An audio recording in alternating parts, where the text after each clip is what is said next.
Hello and welcome back to this tube amp build. I'm going to jump right in and bring you up to speed on where I'm at with this and where we're going in this video. So first things first, I did get the faceplates on and the power section wired up. I did turn it on without the output tubes just for an initial, just to see some voltages. And let me show you exactly what I came across. I'm going to show you what I'm talking about. I'm going to plug this thing in. Okay, the amp is plugged in, speakers hooked up, 8 ohm speaker jack, and I'm going to show you what I'm talking about as far as the voltage. Okay, the amp is on. So the rectifier is in there. There's no output tubes.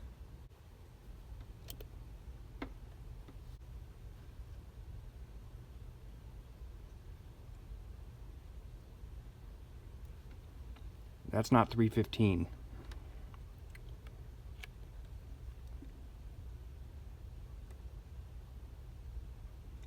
Yeah, see, this is way too high for me. So with these voltages, I'm going to switch to the 550 volt center tap winding. And the more I've thought about it, the more it just feels right for this amp. Okay, so I'm going to turn the amp off, unplug the amp,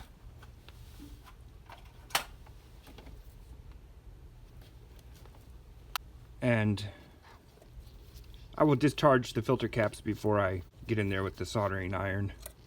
It's also a good idea to take out the rectifier tube before soldering on that socket. So I'll be doing that. So what I'm going to be doing is switching from the 630 to the 550. These 18K drop-in resistors are going to go down to 10K. I have not turned this thing on with the output tubes in yet. So I'm going to go ahead and switch these things and we're going to really fire this thing up. Alright, the switch has been made. This is what we got. We got the 550 volt hooked up to the rectifier, and these are now 10K instead of 18K. Those drop-in resistors right there. So for this amp, it just feels right. It felt right and feels right to go ahead and switch, like I have, to the lower voltage tap. And the reasons for this amp for me are, yeah, you could switch to a different rectifier if the voltage was too high on any. I know that's an option, but I'm sticking with the GZ34, so I didn't want to switch rectifiers. And the more I thought about it, the more it just made sense for this amp. The amp is called a featherweight, so it's on theme with that, lighter voltage. Switching to the lower voltage is going to be a lot easier on the output tubes. It'll make the amp more versatile in the fact that you can, since we're dealing with 6v6s, I'm talking about high voltage for 6v6 tubes. You can pretty much, at this low voltage, you can put any 6v6s you want in this thing and not have to worry about them. So the tubes will be happier. As the old vintage tubes become harder to find and new production tubes prices go up, you know, being easier on the tubes isn't a bad idea nowadays. But I do have the 630 volt tap, which is more like 660, shrink wrapped and zip tied off out of the way. I like what's happening here. So those are my reasons. Now I'm going to put the tubes in and we're going to fire it up for real this time. So fingers crossed everything goes well. Alright, let's talk about tubes. In V1 I have, the tubes are already in, these boxes are empty. In V1 I have this tube. It's a new old stock Jackson. I have a stash of these. I put these in V1 in a deluxe reverb and it actually sounded really good. So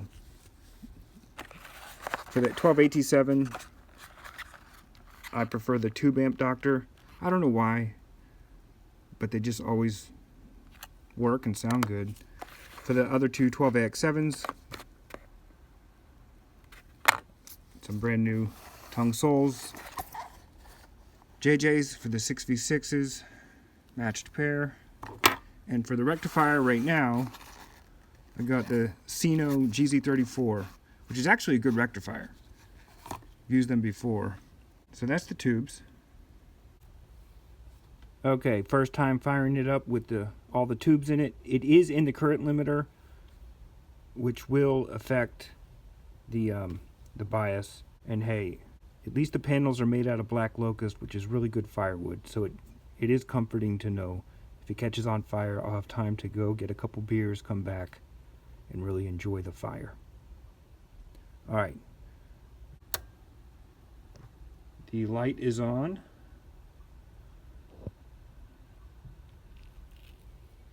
The speaker is plugged in. The reverb is not plugged in yet. Let's just see if we have any terrible sounds that come out first before I do anything. I'm joking, but you never know. Okay. The amp is very quiet. It's a good...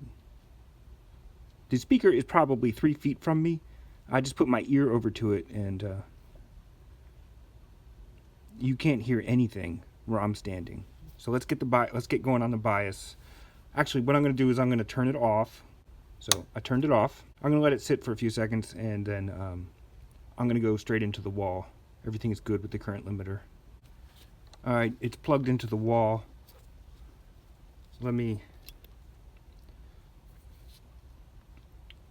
Let's see, we're on direct current, 1000 volts. Okay, the amp is back on.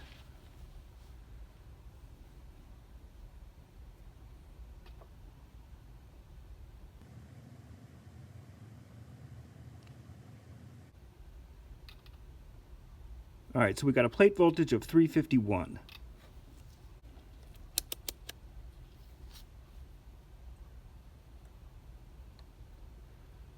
We're at 30.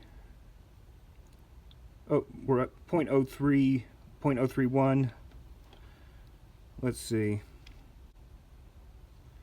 As it is, that's coming out to 10.85 watts. These, by the way, these JJ tubes are rated for 14 watts max. So 70% of 14 is about 9 watts instead of the typical 8.4 for 6v6. So I'm just going to get it somewhere close to start, and then from there, we'll see how it sounds with a guitar. Okay, so right now it's at 25.5. So the tubes are pretty close as far as matching goes. I've seen worse. It's good.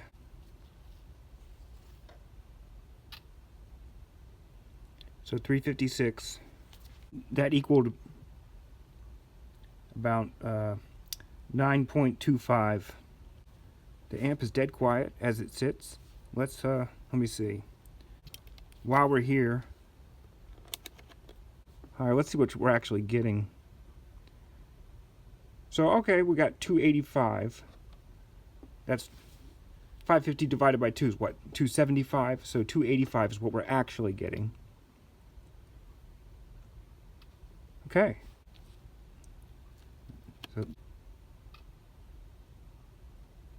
So we got 366 on the first node. 356, 310. Okay.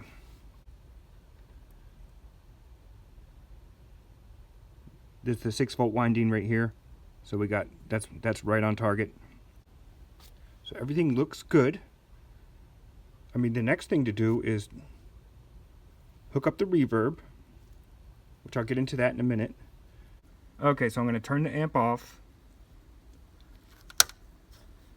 and let's get ready to plug in the guitar and just get an initial sound test. This is not the official sound test. So the next video, which is the final video in this series, is going to be, the amp will be in the cabinet. We're doing the initial sound test. I'm going to do the official sound test then with the amp in its cabinet with its speaker and all of that. Oh, I'm going to plug in the reverb Next, I'm going to show you, let's talk about reverb. For this amp, I'm going to be using this tank, which is a 9-inch Accutronics reverb that is compatible with this circuit. I've used these before. I dig this. I like this little 9-inch tank for a couple reasons. I like the way I really like the way it sounds. I had bought one of these before just to have around the shop as like a shop reverb tank, and I liked it so much I ended up putting it in an amp. So I got another one. They take up less room in the cabinet.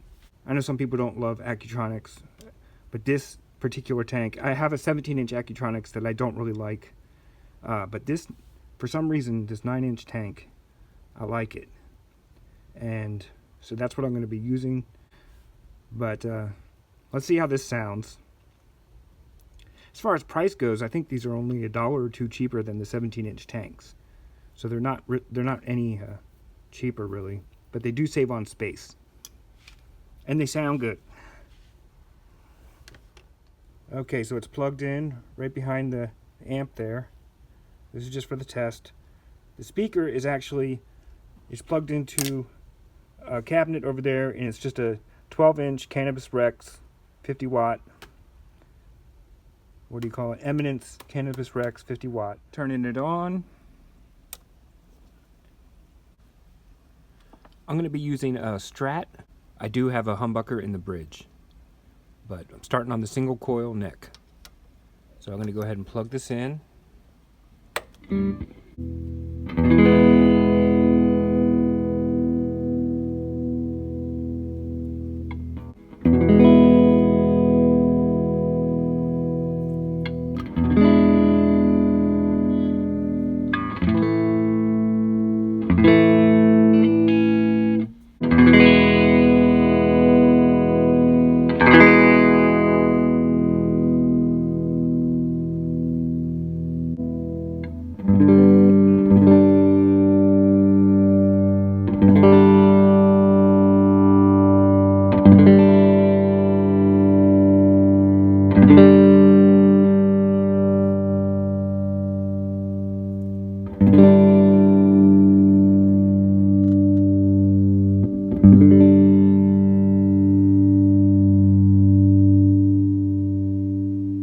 Tone controls work really well.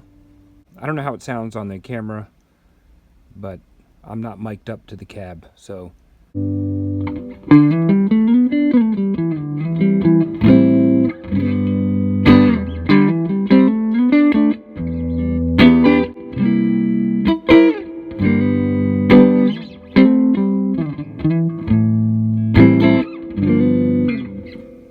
There are a bunch of bits, tools rattling around in the shop here, so I don't know if that's coming through, but when I do the actual demo, I'll be in a different room entirely.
Here's the bridge, humbucker.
It sounds really good in the room, and there are things rattling around the shop, but I'm very happy so far, and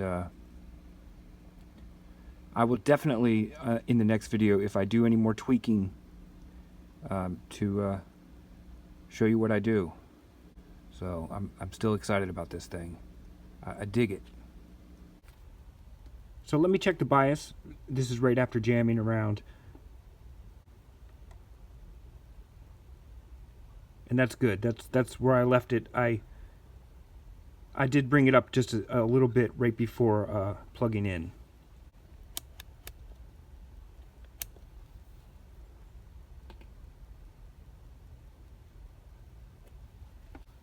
Everything is looking good, sounding good, and looking good. And to wrap this video up, I just wanted to go over a couple things. Right here, these coupling caps are 0.033 instead of 0.1 microfarad. So they're 0.033 microfarads. And this coupling cap is a 0.01 rather than the 0.022. And the reason for this change is just to cut out some of those nasty low frequencies that can give the Princeton that kind of farty breakup. So we already know about the lower voltage. I got a 25K mid pot. We got the 470K grid stopper on the phase inverter, which is also there for cleaner breakup. It makes a difference. I've tried it without it in the past, and it's definitely worth putting on. Oh yeah, and at the beginning of the series, I was going to use a CTS bias pot, and I was going to have it so you could, if you had bias probes, bias the amp from the outside. But I forgot about it when I was doing the layout, the initial layout, and I was just like, well, I'm going to go. I had one of these 10K trimmer pots. I've used these before. They work just fine. So that is something that I overlooked at the very beginning when I was laying this thing out. If anything changes between now and the next video, which is the final video in this series, I will bring it up. And also, anything I may have forgotten about or any changes that might be made, I will include them in the next video. And that does it for now. Congrats if you're still here. Like and subscribe. I will see you next time.